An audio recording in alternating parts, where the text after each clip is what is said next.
I'm Mike. And I'm Adam. And this is Stuff and Waffle. Two friends talking about stuff, and often as not, waffling with frequent reference to Bond cars. Well, for the first time in quite a while, we have a special guest this week. Someone who needs no introduction to listeners who've been with us for a while. But my dad, Chris, has graced us with his presence again. Hello there. It's good to be back. Hello. Hello, Chris.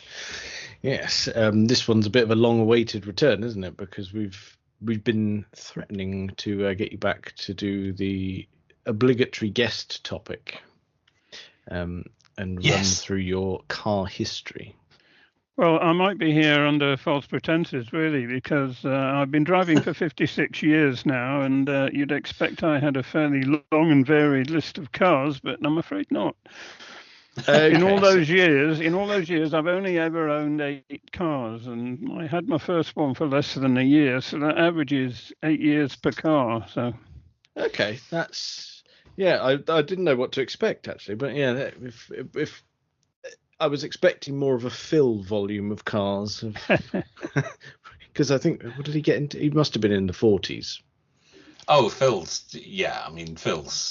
an expert, isn't he? Though at least he has been until recent years, changing cars randomly. An expert at in what field?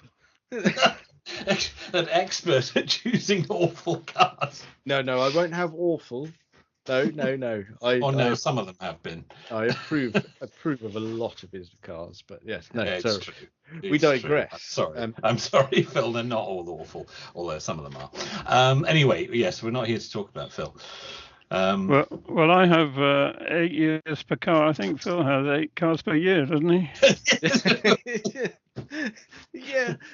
Yeah, that's fair. Yeah, that is fair. Yeah, I think he'd accept that as well. Yeah. Yeah, I don't think he'd argue with that. Well, you've always kept your cars for quite a long time. Yeah, I don't really like changing cars. I get used to a car, and I don't really want to move it on. So yeah, I tend to hang on to them while they're doing what I want them to do. That's fair well, enough. There's nothing wrong with that. It's quite environmentally friendly, to be fair. Well, all my cars have been Fords, strangely enough. Not particularly by design, but I looked at others, but the Fords always seemed to suit me. And in the days when I did my own maintenance and most of my own repairs, I knew my way around Fords. And of course, the parts are always easy to get. Yeah. That's impressive, though. So we're going to go through a list of 8 Fords. That's a first, isn't it? Of everyone we've spoken to, I don't think anyone else has been 100% one brand. But so that's quite special. Looking forward to this. I've always tried to pick cars that ticked all my boxes and just keep driving them until they no longer do what I want or my priorities have changed. So, yeah. I mentioned my first car last time I was here, the 15-year-old Ford Prefect. Yes, you did. It was already a blast from the past when I got it. I didn't have a lot of cash to splash, and it cost me all of £35. Wow. Well, it was the 60s, and I was earning less than £10 a week. No, okay. Yeah, it's relative, isn't it? Yeah. It's relative. That all balances out. I mean, coming back to Phil, I think he'd possibly see that as a bit pricey. Not sure he'd spend that much now. Well, the Prefect had that boxy look of cars from the Austin 7 era, but it was more rounded and it had a single piece bonnet rather than being hinged in the middle. But it did come with a starting handle, which was Oh my word! I think that's a first as well on our podcast. It was in a nice shade of blue, and it had spent most of its life on the Isle of Wight, so the mileage was very low. Oh, nice. And what year did you say it was? Sorry, Chris. It was 1957, I believe. Yeah, 1957, which was the last year they made those particular kind of Ford Prefects. Okay, right. I'm just having a look now. Yeah, me too. That is superb.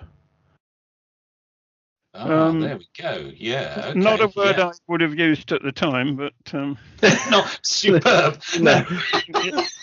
it was a character. That's I think That's I great. mentioned last time the vacuum-operated wipers, which slowed down and eventually stopped when you put on a few revs, which was very disconcerting. Yeah, that's an interesting And there system. was the opening windscreen, which would leak a bit, and the complete absence of anything hydraulic. Ah. And it had 6-volt batteries, so you got rather dim lights. Oh, yeah, like candles in jam jars type thing. That's the thing. Yeah. Yeah. Its one luxury was a heater, though. I think it was an aftermarket special that consisted of a metal tube plumbed into the cooling system underneath the dash, and there was a little tap to turn it on and off. And I never got it to work. That's when you say you never got it to work. Does that mean you'd never got the heating on, or the heating was permanently jammed on? No, never had any heat. No heating at all. No, had to dress up a bit in the winter. Yeah. That's wonderful. But Yeah, I didn't tell you about the indicators, and it was built before flashing turn signals were a thing. So it had the old semaphore signals that flicked out from the B pillars like little orange flags, you know? Of course. Yeah. There was a light inside them, but by that time winking indicators had become standard, so nobody tended to notice this subtle hint that you might be changing direction. No. And they had a mind of their own anyway, and they'd often refuse to pop out. Oh, I that's found helpful. Punching the B pillar sometimes shocked them into action, but yeah. it wasn't guaranteed, and it did hurt your hand a bit. Well, you were ahead of your time there, because no one indicates anymore either. So. Well, a lot of the time I had to use hand signals. I can't remember the last time I saw anyone use a hand signal, but I got quite used to it. Not in a car, no. Yeah. I tell you what, you'll like this. That's going to be an episode about Phil. The last time he used hand signals was in one of his cars because the indicators were not working. Of course. Nobody knows what they mean anymore, I don't think. No, I don't think so. It's the first time I saw them in the highway code. It's the first and only time I'd ever used them. Yeah. I remember my first highway code I was given at primary school, and it included how to signal turning if you were driving a horse and cart. Oh, of course. That's and the other really interesting point there, you said primary school. Yeah. That is impressive. They gave us all a copy of the highway code. Wow. So we'd be safe walking home, I think. Oh, okay. I don't think they do that anymore. No. You could get aftermarket flashing indicator kits for older cars, and a lot of people did that, but I wasn't planning to keep it very long, so I didn't bother. Didn't bother with that, yeah. But it was while I was driving that car that the regulations came in for the first time, specifying minimum tyre tread depth. Okay. And I had a couple of tyres that were a bit suspect, but they were very narrow 16-inch wheels. And none of the dealers could help because by then most popular cars were on 13-inch wheels. Mm-hmm. Yeah. And everyone was rushing to get legal before the deadline because there were a lot of bad tyres around. Of course. I couldn't even order any because the manufacturers were going full tilt, meeting demand for the popular sizes. But then I spotted a newspaper ad for a place where they would remold your existing tyres while you waited. So I called them up, and I was surprised to find they had the correct molds. And it was a 90-mile round trip to get them, but I found them in an old workshop under some railway arches. It was all a bit Arthur Daly. You know? Fantastic. But I left the car with them and went for a walk, and when I got back, it was all legal again. I don't suppose anybody does that anymore. No, I'd imagine not. No. That's impressive. Yeah, that's another lost art, I'd imagine. Yeah, I would say. Yeah, 90-mile round trip for some remolds. Yeah. I was thinking I'd have to drive around with bored tyres for a while, but I think the police were being very vigilant at that time with the new regulations coming in. Yeah, I bet. But that newspaper ad saved me, so I was okay. Oh, fantastic. Excellent. So what's Ford number 2 on the list? Well, that Prefect got me around all right, but it was a bit short on street cred. And, Yes, I should imagine. Yes. Yeah, I'd saved up a bit of money by then, so I looked around for something with a bit more style. Mm-hmm.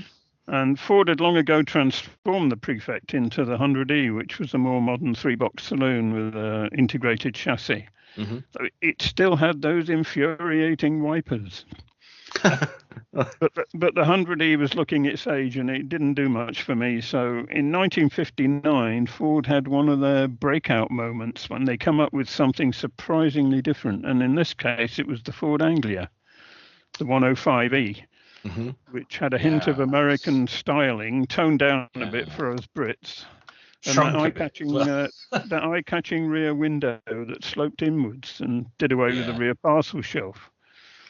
That seemed like a bit of me at the time. Oh, excellent. My £200 would only stretch to a 7-year-old one, but I loved it, not least because it had electric wipers, hydraulics, and a 12-volt battery. Wow, And a heater that worked. Positively modern. Oh, it was great. All mod cons. All that was missing was a radio, but I had a cassette recorder, so on longer journeys, I put it on the passenger seat and listened to it until the battery ran down. There you go. Do you know what? That spirit is alive and well, because the CD player in the Volvo gave up, so I did the modern equivalent of just lobbing a Bluetooth speaker on the passenger seat. You did, didn't you? You told me about that. Yes, that's right. Yeah, it was very hit and miss, that radio in the Volvo. I did make it work on a couple of occasions, but most of the time it wouldn't. They all do that. Yes, I've heard they all do that, sir. Yes. That Anglia must have looked really modern in its day. It was a very nicely designed car. It was one of Ford's real triumphs. Yeah. It looked very modern compared to a lot of other cars on the road. Mm. It's impressive bit of kit, and they were made in massive numbers as well, weren't they? They were absolutely everywhere. I can't remember why I read this, but they made over 1 million, as I recall. Really? Wow. Mm. Yeah, I mean that's huge numbers, isn't it, in anyone's book? It's a proper thing. And like you say, way more street cred, and had, like you said, a hint of Americana about it, which must have been quite important at the time. It was very nice, yeah. There were 2 models. There was a 1 litre and a 1.2. And I had the 1 litre, so it was never going to win any races at the traffic lights. And I remember driving to work at 50 miles an hour one day and thinking I was being quite daring. Blimey. It began to vibrate slightly at those high speeds. Yes. It was just slightly. But it was quite stylish for its time, with a full-width grille and the bonnet sloped downwards instead of going straight out. Yeah. And it had those subtle rear fins, which was rather nice. Quite a departure from what had gone before. Oh, absolutely. It was one of Ford's, real innovations. Yeah, like you said, they seem to do that every so often. They'll just go out there and do something really bold that nobody else has done. And just try it, and certainly it worked with that. Yeah, that was certainly one of them. Yeah. What really made it stand out was that rear window that sloped inwards, which nobody else was doing. It was supposed to stay clean, and to some extent it did, I think. But Ford didn't invent it; they stole it from a Lincoln Continental that was originally intended to have an electrically opening rear window to get air flowing through in hot weather. Okay. But the accountant stepped in and they abandoned that. They never went to production with it, but it did end up with this fixed rear screen that sloped inwards. Inwards. It's very unusual, isn't it? Yeah, Ford adopted the same thing for the Anglia. They did it again with the Consul Classic, but that was a very short-lived car. They only made them for a couple of years. They weren't very popular. It was bigger than the Anglia. I remember that one. That was quite a cool thing, and they did because didn't they do a variant of it, the Consul Capri as well? Yes, they did, like a 2-door coupe type thing. Yeah. That's very American looking. Yeah, and I suppose we should give it a mention. We do like a film reference, I suppose, that Harry Potter gave the Anglia a bit of a resurgence. That's true. Yes, yes, that's true. Actually, it suddenly became very, very cool again, didn't it? Yeah. Excellent. Two very strong cars to start with. How do you go better than an Anglia? Because that. Where do you go from there? Yeah. I made a complete change, really. I mean, my Anglia was quite stylish. It was two-toned in, well, they called it lime green, but it was yellow, really, with a white roof. And there was a dent in one side of the roof, and I lived with that for a couple of years before I chanced giving it a thump from the inside. And it just sprang back out again perfectly. Oh, fantastic. I wished I'd done it earlier. Oh, you see, paintless dent repair. You were ahead of the game again there. And I learned to do most of my own maintenance on that car, and I kept it for 6 years. I never hesitated to jump in and drive it on a long journey. Never let me down. It took me to Penzance and London and Manchester a few times, and Bristol, all around the West Country. Proper journeys, There was never any fear of not getting there. Wow. And they were still building the motorways back then. So going to London from the West Country meant taking the old 303 through all the towns and villages. Yeah, of course. Yeah. And going north, you could pick up the M5 near Taunton, but only bits of it were completed. So you had to come off and go through the edge of Bristol and then get back on again. And then when you got to Wolverhampton, it finished again, and you had to go through Wolverhampton and then pick it up again north of there. Blimey. We're so used to motorways now, you forget that it was all fragmented at one point. Yeah, they were pretty new then, and we didn't have so many. I used to order paper route maps from the AA, but they weren't easy to follow when I was on my own. When anyone says to me, "Oh, I don't like sat navs," I say, "Well, try a paper route map when you're on your own." You'll find the sat nav is better. Yeah. But the Anglia was still going strong when my priorities changed. So I sold it to a colleague's wife and replaced it with, of all things, a Mark I Ford Escort van. Ah, yes. But there was method in my madness. I was married by then, and we spent a week touring South Wales in a tiny but ingeniously designed camper van based on the Morris Marina van. It had been superbly converted by a local West Country company called Tour Cars, who'd started off converting roomy commer vans, which were a bit old-fashioned. And they also did a larger conversion based on the Sherpa. You remember that? Oh, yeah. Yep. Oh, yeah, of course. Yeah. And I believe they did another based on the Toyota Hiace as well. And they were all marketed as Suntour campers. Right. And I think somebody must have bought that name, because when I was away a couple of weeks ago, I actually saw a camper van with Suntour on the side, but nothing to do with the original company. Somebody's just revived the brand name. Yeah, somebody must have bought the names, and they're still using them. They still do it and do campers with it. Wow. We hired it directly from Tour Cars because they did a bit of a rental service as well. And we really liked it. And it was small enough to use as a daily driver. So you got a camper and a car all in one package. And I couldn't afford one. But I reckoned my DIY skills were up to converting a second-hand Escort van into something similar. So that's how I came to buy the van. Excellent. I paid £650 for a 2-year-old one, well, just under 2 years old.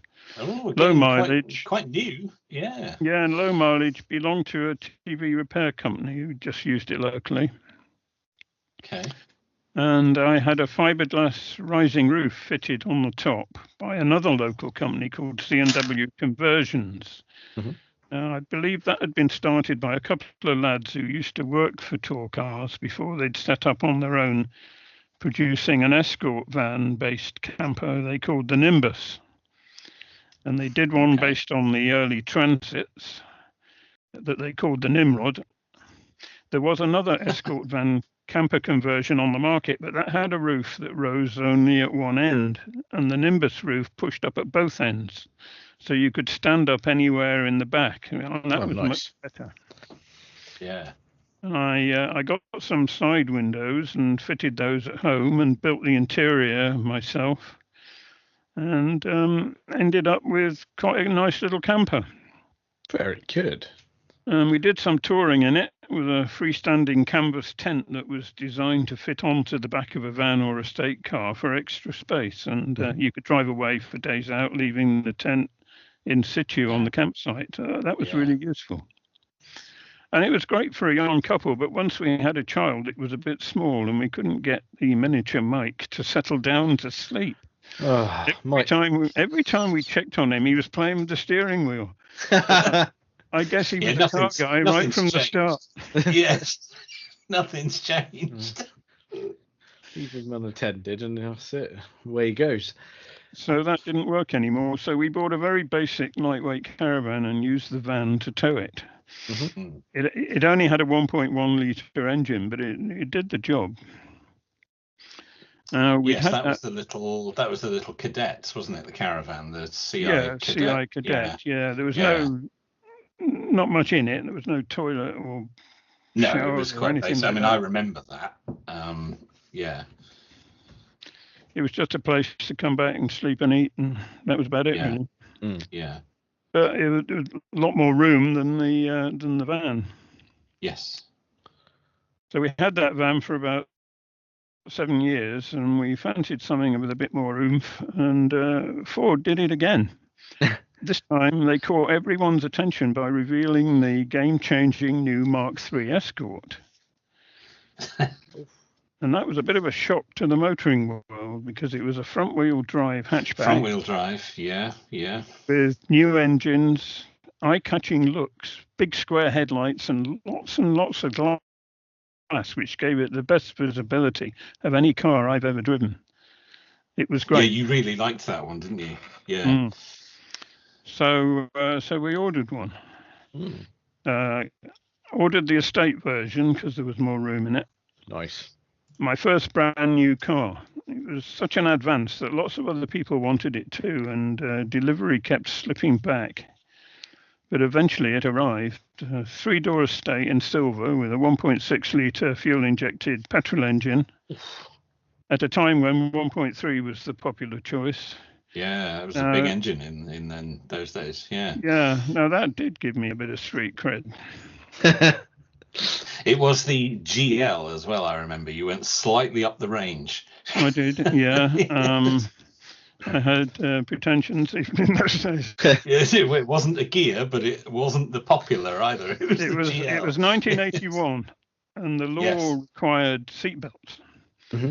But strangely, only in the front, so I had to pay extra for rear seatbelts. Another extra was a locking fuel cap.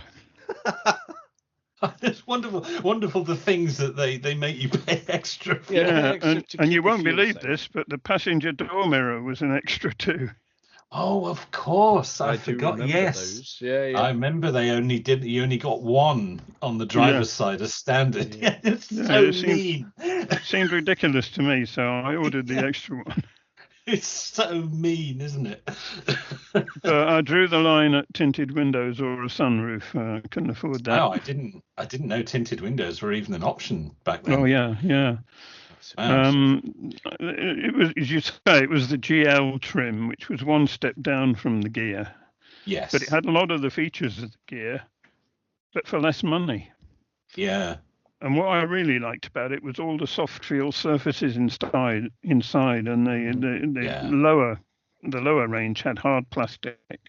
which It was completely different to its predecessor, wasn't it? It was everything about it was different to the Mark 1 and the Mark 2. And of course, yours was the 3-door in the days when you could get a 3-door estate. Yeah, we must touch on that, because that's a thing of the past that is sorely missed.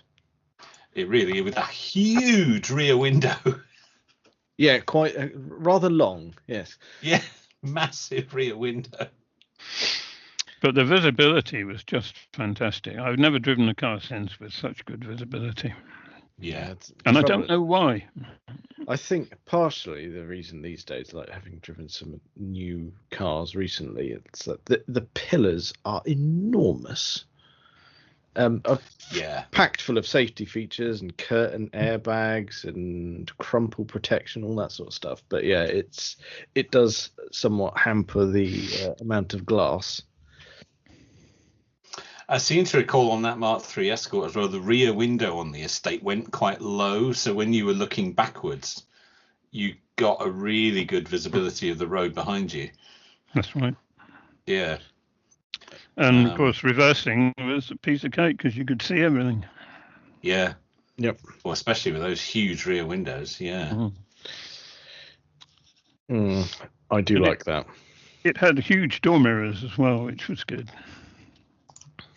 Right. Yeah. Previous to that, door mirrors it used to be wing mirrors, didn't it, at one time, set into the wing. Of course. Yeah, it would have been. And they were always quite small. But these big ones on the Escort were great. And right on the doors, so much closer to you than all the way down the bonnet. Yeah. But assuming you've paid for both, obviously. Well, yes. Obviously, if you could afford the heady heights of 2 mirrors. Yes. I remember my dad's approach was he bought my mum a Nissan Micra, and it only had one, and he was like, "I'm not paying extra." No, I'm not giving him any more. No, he said, "I'll just go to the scrapyard and find one that had one that's been crashed." Well, there is that option. Yeah. Yes. Being a tight ass. Wonderful. But yes, really good choice. I like that. And like you said, your first new car. Yeah. Set me back a tad over $5,000. Oof. Which was quite a lot at the time. I was going to say that's not insignificant in the early 80s. No, it's not. No, that is a lot.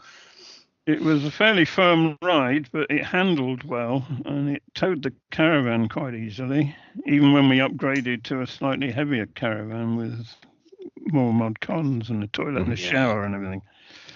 Which, of course, you could do with the bigger engine. You could tow something heavier, couldn't you? Yeah. So, But I did have one mechanical nightmare with it. I was towing the caravan up the M5 on the way to South Wales when it began to lose power. And I changed down, but it slowed down to a crawl. And every time I pressed the accelerator, instead of gaining speed, it slowed even more. I didn't know it at the time, but I think it had gone into limp mode, which was something quite new. I'd never heard of it. Yeah, I didn't know they had that. Well, I'm assuming that's what happened. Yeah, some sort of early limp mode, some sort of self-protection mode. Yeah. Yeah. So I stopped on the hard shoulder, and after about 5 minutes, it started up again and drove normally. But it happened again on the busy M5, M4 interchange where there was no hard shoulder. No. Yeah. And I managed that's not a place to break down. I managed to pull on to a little bit of grass verge and get out of the traffic. And after a few minutes, it was okay again. And we toured South Wales for a week without any more trouble. Of course, I took it to the dealer when I got back, but they scratched their head a bit. I did a few things to it. Yeah. I don't think they ever got to the bottom of it. And it only happened on longer journeys when it got hot. So I suspect there was a sensor overheating and sending incorrect readings to the electronic control unit. Yeah, and putting it into some sort of safety mode. Yeah. But after the car was recalled, there was a mod to the oil filler cap, which Ford feared could come unscrewed, spray oil all over the engine compartment. So because you want that.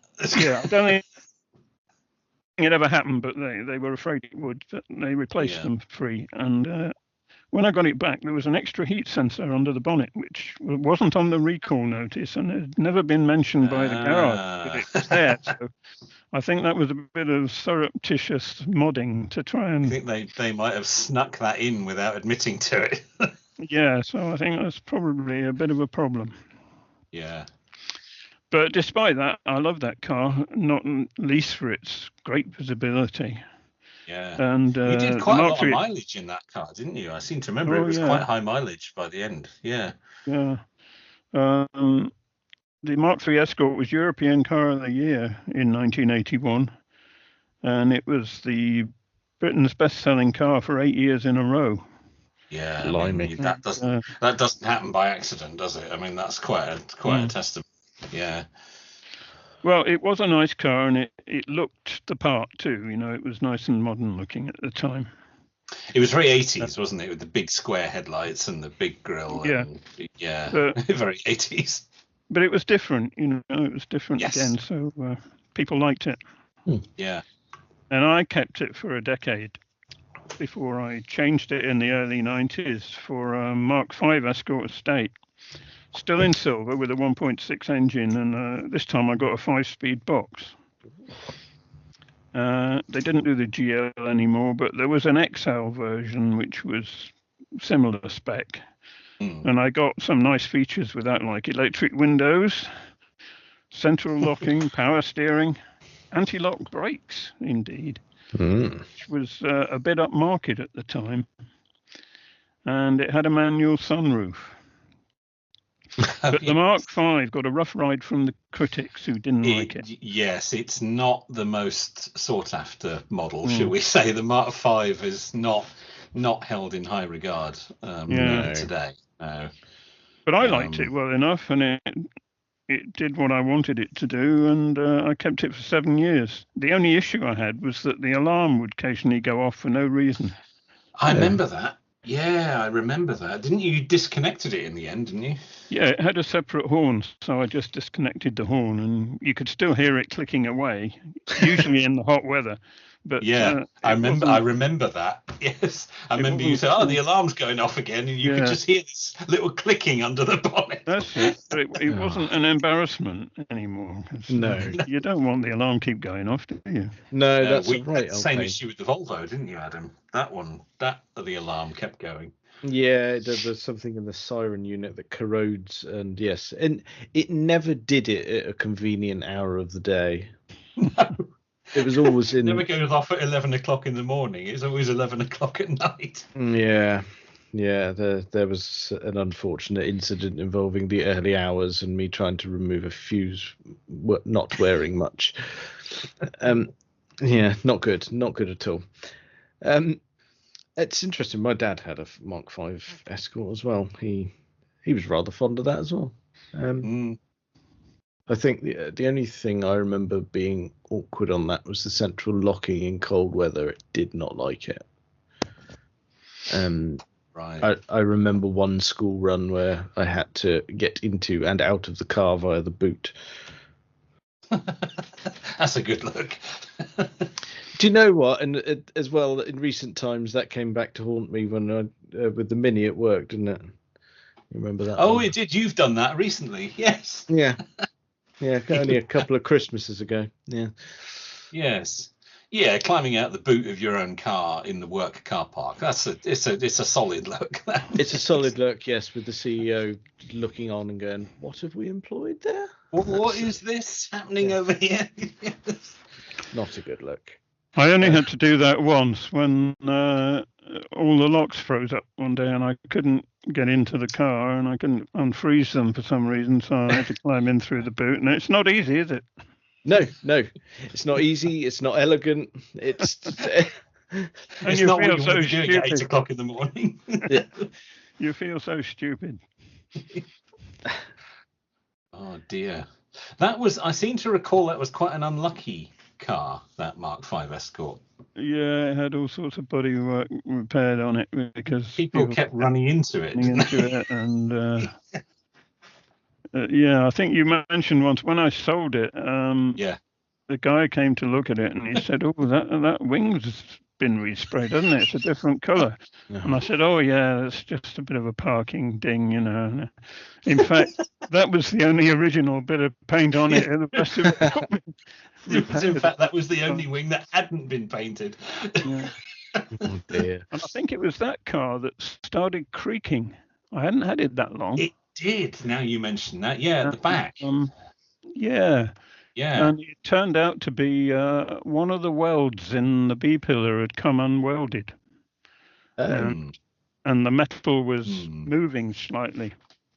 And they had to re-weld it, which meant respraying that side of the car. Which really annoyed me because it was only a couple of years old, you know. Yeah, less than that. Yeah.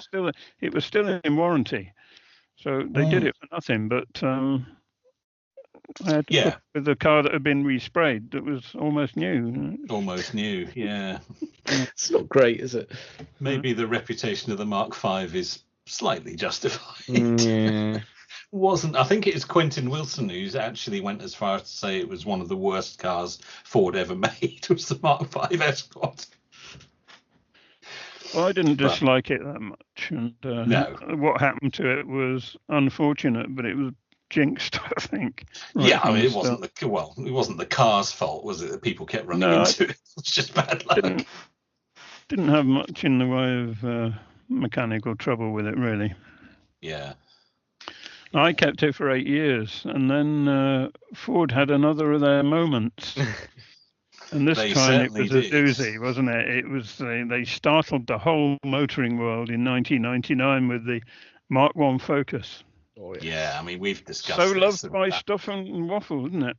Yeah, absolutely. Yes, we may yet buy one, but it's that really was a dramatic moment in Ford's history, wasn't it? It was such a departure, even perhaps more so than the Sierra was following the Cortina, which was also quite bold in its time. But the Mark I Focus really was a departure.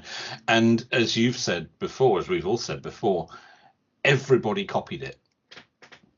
Oh, yeah. Within 12 months, every 5-door hatch looked similar to a Mark I Focus. It was everybody wanted to get in on it.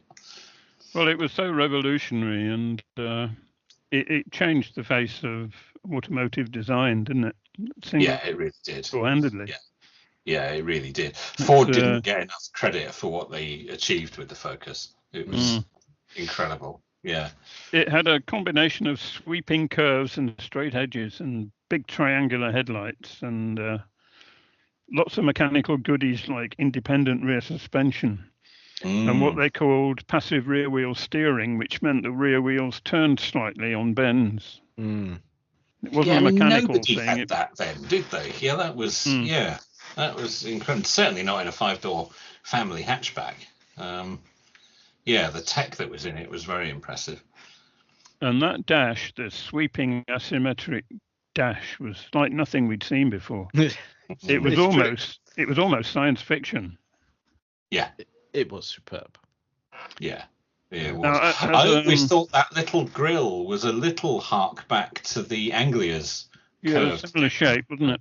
Yeah, similar shape. Yeah, I don't know if that was deliberate, but wasn't it Richard Parry Jones who designed it?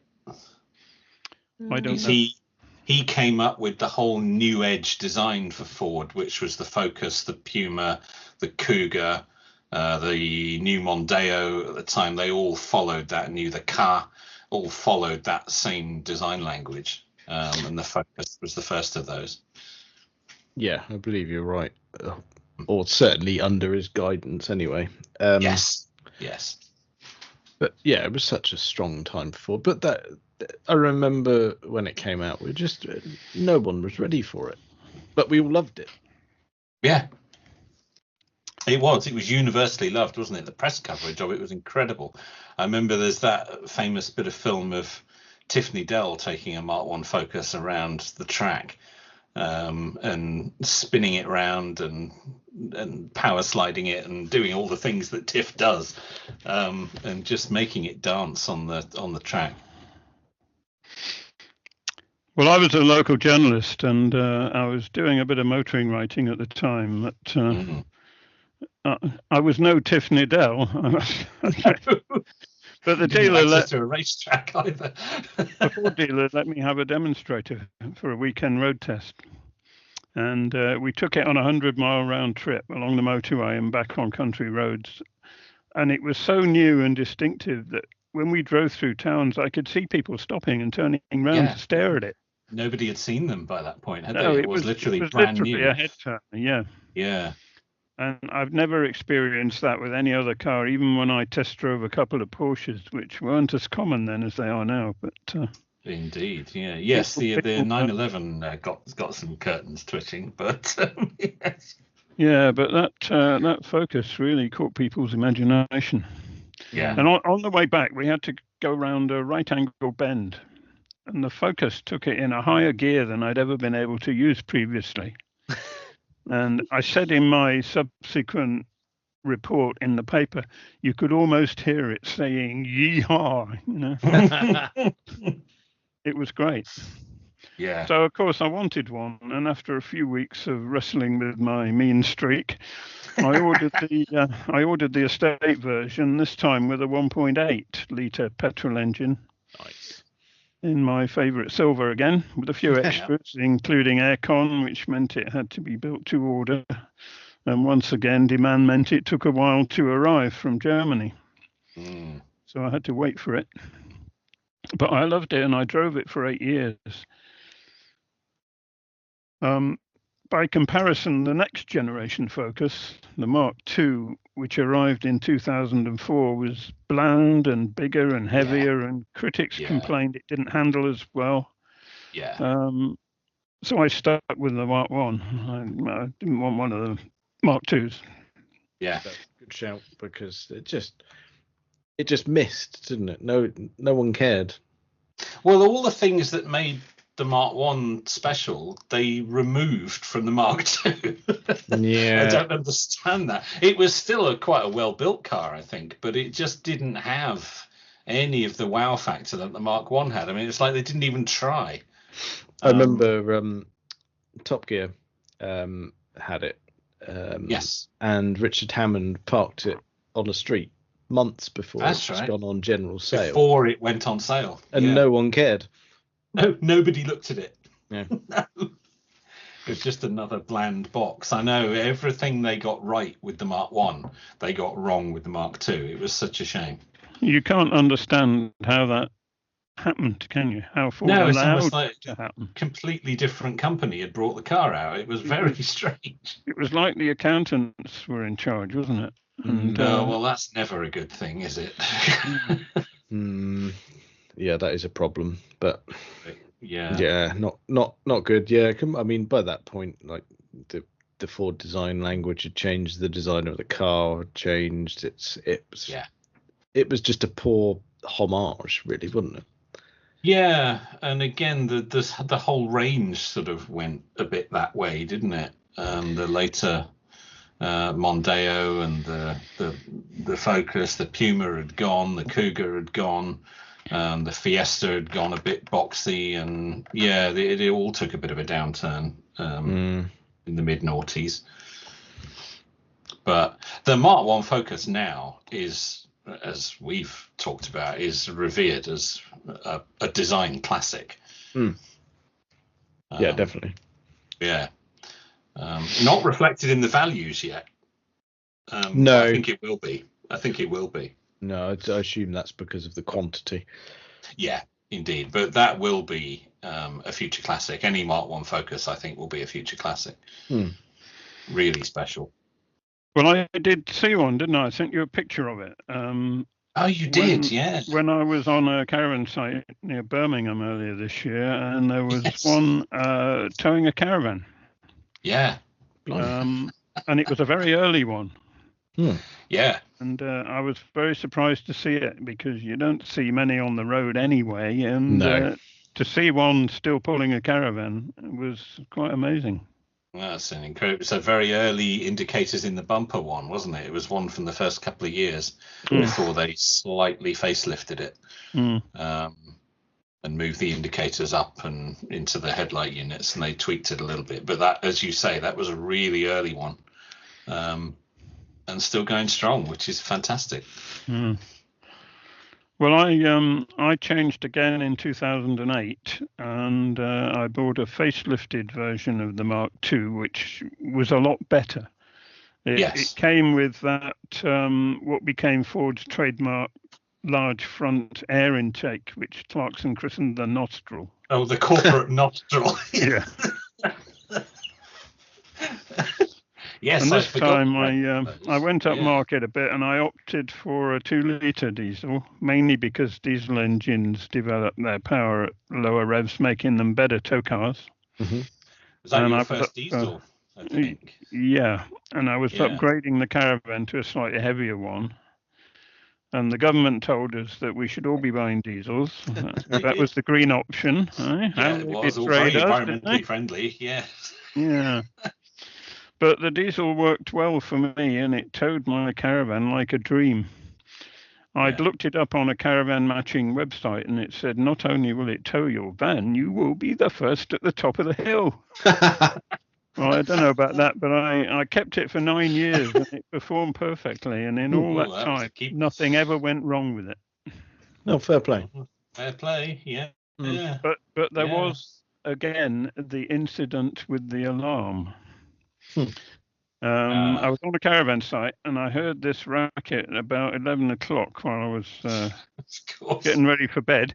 And I looked out to see whose car it was, and it was mine. And the sun was smiling, and the lights were flashing like a Christmas tree. So I dived for the remote and switched it off. And it happened again in the early hours. And I began to think, if this goes on, I'm going to get thrown off this Caravan site. Just leave it unlocked. Yeah. Over the next couple of days, it happened 2 or 3 more times. And I couldn't disconnect it because by then the alarm system was all hidden and you couldn't do anything with it. Yeah. Which was good from a security point of view, but it was then I discovered the cause. And I went into the back to get my coat out one afternoon, and there was this large and by now thoroughly deceased moth, which must have got in while the tailgate was open and started flying about at night because they're nocturnal, aren't they? Yeah. And triggering the internal motion. Oh, so it was detecting movement inside the car. Right. That solved the problem. The moth was dead, and I never had any more trouble. Which was quite a good repair, really, wasn't it? Yeah, that's not bad. Oh, very good. Oh, well, not the car's fault, then. It was doing what it was supposed to. Impressive. It could detect a moth. Yeah. Very sensitive. Strange. I would never have thought of that. No.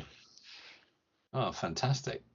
But eventually it came time to change again, and I considered a smaller Jaguar. We looked at the XE, didn't we? In fact, I think we even went to a dealer. Yeah, we did. Yeah, in Taunton. The XE had just come out, and there was talk at that point of them doing an XE Sport Brake. Yeah, but it still felt quite big, and it was quite low to the ground, so it was more difficult to twist my aging background to heave myself out of it. Oh, it's sporty. But you see, it's then sporty. The dealer said they were withdrawing the estate version, and that was a deal breaker. They never did it. No, they never did it. There was talk of it, but it never actually happened, which was a real shame. Because I think an estate version of the XE would have sold really well. That'd have been I mean, the estate version of the X-Type did, and it would have been the natural successor to that, because obviously the XF is bigger. But it was such a shame they never did it. I think an XE estate would have been fantastic. But so yes, you couldn't get a Jag. No, so I went back to the Ford dealer. Yes. I hadn't particularly liked the looks of the 3rd generation Focus, but I liked the facelifted version, which came in 2014 with a smarter grille that some said was a bit like Aston Martin. I'm not sure I agree, but yeah, I know what you mean. Because they put the same grille on the Mondeo. And I think, or I have heard, I don't know if there's any truth to this, that Aston Martin were not happy about it, but they couldn't afford to take Ford on in court, so they let it slide. I thought it was quite nice, and Yeah, so I bought one, and I've still got it. that is your current car. Yeah. Yeah, I've had it for 8 years, and the only thing that ever went wrong with it was I took it in for a service because I don't do my own servicing anymore, so I don't want to crawl around underneath it. And they said there's a slight oil leak, which we think is coming from the reverse switch, but it's only small and it's not going to cause any problems. So have it checked out on your next service, which was in a year's time. That wasn't really acceptable to me, so I had a look at it myself. Just had to take out the air filter assembly, and there it was, and there was oil around it. And I bought a replacement for, I think, £13. I could have got one on eBay for £7. I decided Splashed out. You splashed out for a new one. Well, I could get it quickly, and I wanted to get the job done. And the Ford part was £47. So, whereas I like to use original equipment manufacturers stuff, really, I couldn't bring myself to spend £47 on something I could buy for 13, and it was probably made by the same people anyway. A lot of them come out of the switches, same factory. Yeah, exactly. A lot of this stuff comes out of the same factory. They just put a different badge on it. So, yeah. I've only done a low mileage in this car. I've had it for 8 years, as I say, and no trouble. Yeah. And I owned it through COVID when I couldn't use it at all for a while. Yes, so, yeah, of course. Yeah. Let alone take caravan trips. But yes, you still tow, don't you, with it? Yeah, so, yeah, and it does it superbly. And I opted for a 2-litre so-called clean diesel, which has, but it has such low emissions, it's still ULEZ compliant. That's quite unusual for a diesel. When I get the bill for the excise duty every year, it's for £20. Well, so I expect enough. Mr. Starmer will change that when he notices. Yeah. Oh, well, there's all sorts of ideas flying around for what they're going to hit the motorists with next. But yes. It still seems odd to me that I pay the same tax for my 2-litre diesel as my neighbour pays on his Hyundai i10. That is weird, isn't it? Yeah. That is odd, yes. And I'm assuming you went estate again for this one? Yeah. Yeah, you had the estates, haven't you? Yeah. It regularly gives me more than 50 to the gallon. And even when I'm towing the caravan, I get 36, 34 sometimes. That's not too bad, is it? When I went to Birmingham, I got 38.4, which obviously when towing. That's impressive. Yeah. So what's not to like? It's comfortable. It still hasn't developed any rattles. Lovely. And I still like the looks. And they say you've fallen out of love with a car when you stop turning around to look at it when you leave the car park. They do say that. Yes. I still turn around and I look at it and I think, wow, it doesn't look half bad, you know. Yeah, no, it's a good looking car. And it's got a nice sporty stance to it. Yeah. Nice. So no plans to change it at the moment. Next question. Is it silver still? Or have you mixed up? It's still silver, yeah. Yes. And I'd taken early retirement by then, so I indulged myself a bit with the top of the range Titanium X. Nice. All the toys. Yes. With some extra electronic goodies that I added to it, including assisted parking. So the car will reverse itself into a parallel parking space, just leaving you to control the throttle. But in practice, I hardly ever parallel park, so I very rarely use it. You don't, do you really? No. And in the instances where you have needed to parallel park, does it need like a yawning chasm for this automated system to work? No, you drive past the space and it measures it and tells you whether the space is big enough. Right. And then you put it into reverse and let go of the steering wheel, and it puts itself into the space. The only frightening bit is it looks as if it's going to smash into the car in front as it's turning in, but in fact it doesn't. It does leave enough space, but from the driver's seat you can't tell that. So No. it's a bit tense. It knows more than you. You sit there waiting for a crunch, you know. Yeah. But If you were doing it yourself, you'd leave a bit more room. Yeah, it's always worked perfectly, but I use it so little, I've almost forgotten how it works. So I have to really think what button I have to press. And yeah, it's there, but it's not something I ever really have cause to use. No. And then when I go to the supermarket, I always park as far from the store as I possibly can, so that nobody parks next to me and smashes their door into the side of mine. It's somebody will. It's such a recognised technique. I think the majority of our podcast listeners will be doing the same thing, regardless of what vehicle they're in.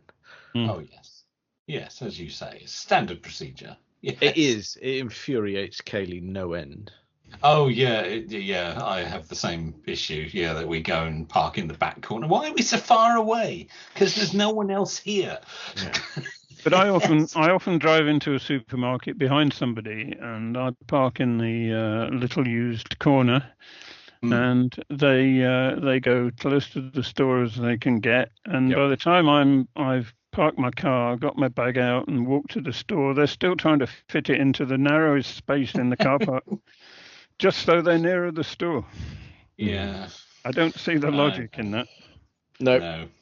And occasionally I'm completely baffled when I leave my car in splendid isolation, only to find someone's chosen to ignore the empty expanses and park in the space right next to me. I know. What is it that causes I don't understand that.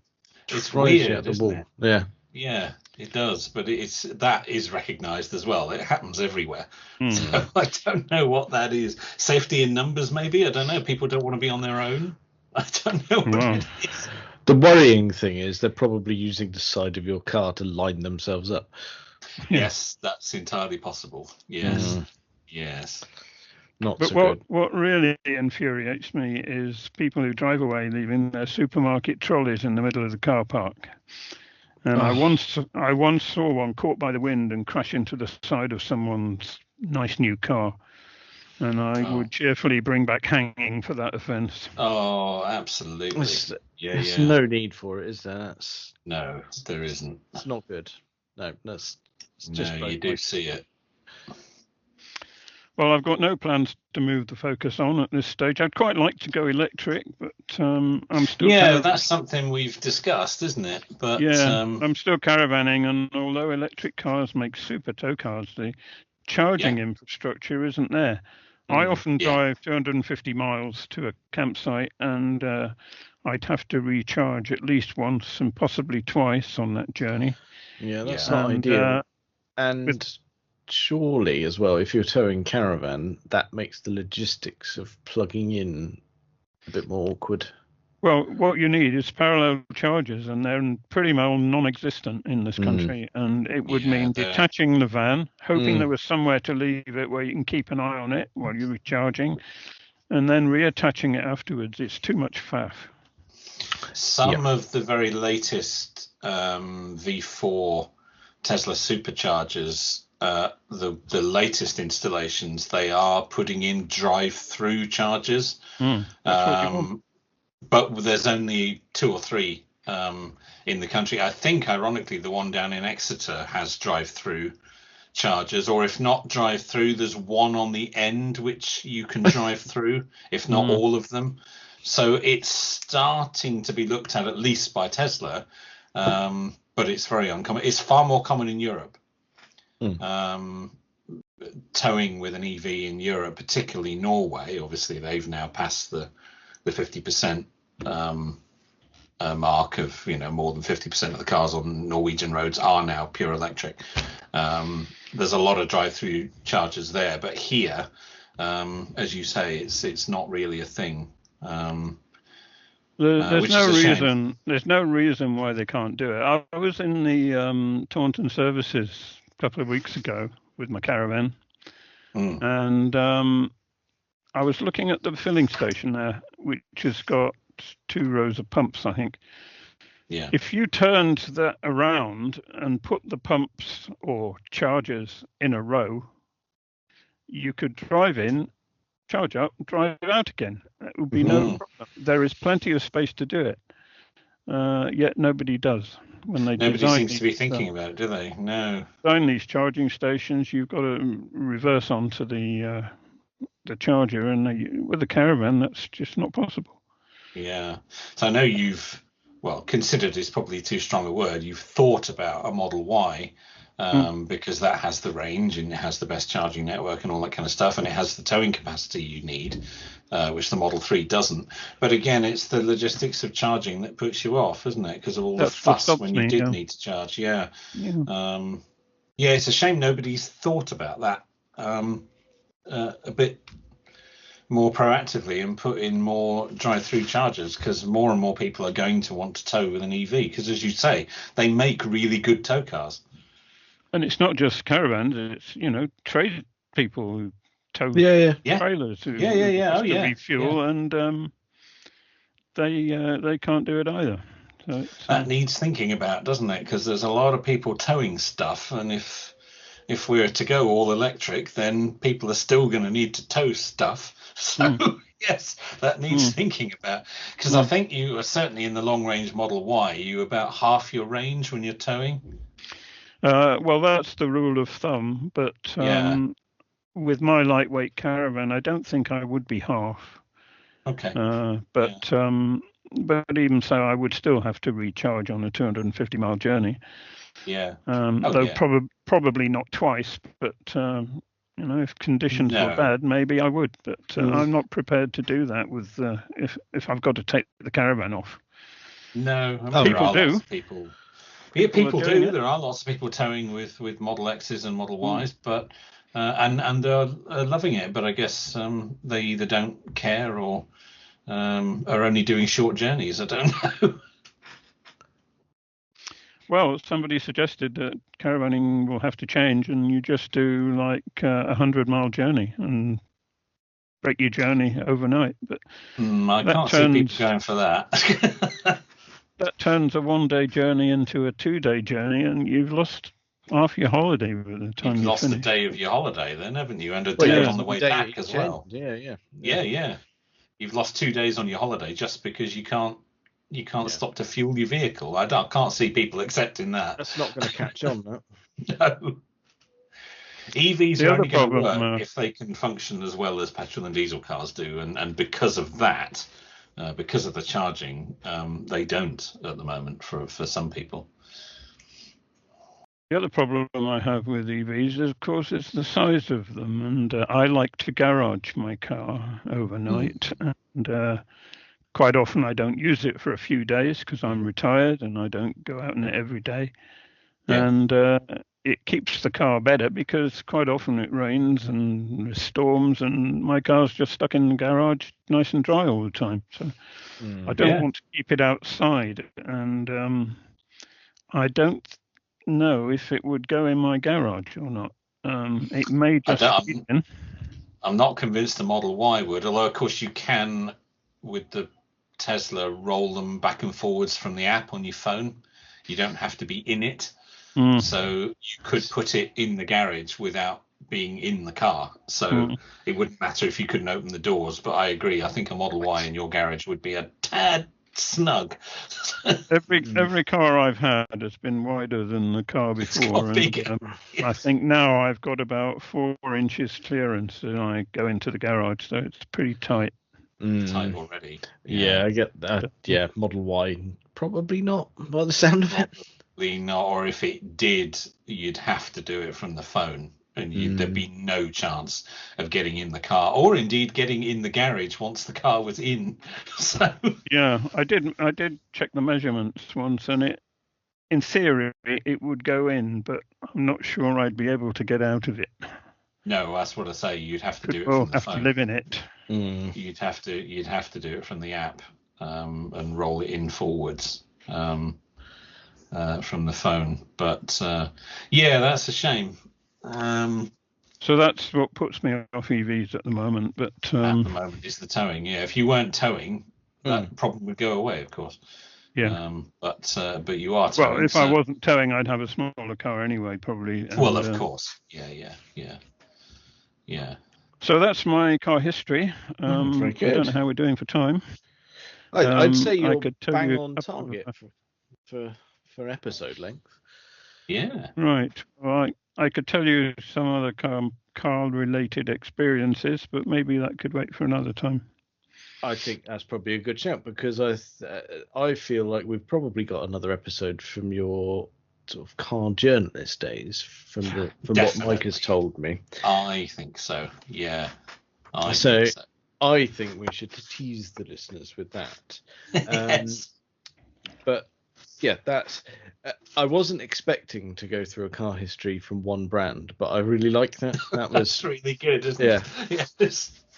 That was an unexpected treat. They should give me a free one, shouldn't they? I tell you what, they really should. I think we should. I think we should be writing some letters fairly soon on that. Yeah. Trouble is, they're only going to be making SUVs, so you might not want one. Yeah, there was an article in one of the Ford magazines when they used to send them out a while ago, and it was about somebody who'd had about three new Fords every year for donkey's years. Wow. And they were saying how wonderful it was. And I thought, well, what about me? I've had very few cars. They've all been Fords, and they've all lasted. If I was buying 3 a year, it would mean that they weren't working properly. You probably wouldn't want one. Yes. It's not a good advert. Nothing to boast about, is it? No, 3 a year. That's disastrous reliability. It's yeah. I don't really get the logic behind that, I'm afraid. No, I'm not sure that's something that Ford should be shouting about. Oh dear. But however, yours seem to have stood the test of time, Chris, and just want to say thank you for running us through that, because it was really interesting. Some excellent choices of cars. I think they get the full Stuff and Waffle approval. Absolutely. I mean, I'm honoured. Five estate cars, one van, and 2 glorious classics. Well, they are now anyway. They are now. And a Mark 1 Focus thrown in there, which, as we know, is what everyone should have. Yeah, true. We've not banged that drum recently, have we? So. No, we haven't. No. No, that's good. No, really appreciate that. Thank you very much, Chris. And what we'll do you're now queued up for 2 more episodes. We've got your car travels in America, and your motor journalism days. And one thing as well, I was going to ask the question at the time, but I didn't. I forgot to ask. Do you still have the review that you wrote for the Mark 1 Focus? No, I don't. I do. Oh, you do? I have a copy of it. Yes, I have a copy of it. It's in my files. I would dig it out. Oh, I'd love to have a read. Yes, I think it's actually a paper copy that I had at the time, a photocopy of it from the time, which I still have in my little keepsakes folder. So I would dig that out and scan it and send that over to you. Oh, I would love to read that. Yeah, I'd quite like to reread that myself. Right, I'll send you both a copy of it. Excellent. Right, well, thank you very much, Chris. That was superb, and I really look forward to reading your article now. Right, well, thanks for having me. Thank you. Well, I think that's probably enough of that for this week. Check us out on all the various social medias and things. Thank you very much for listening.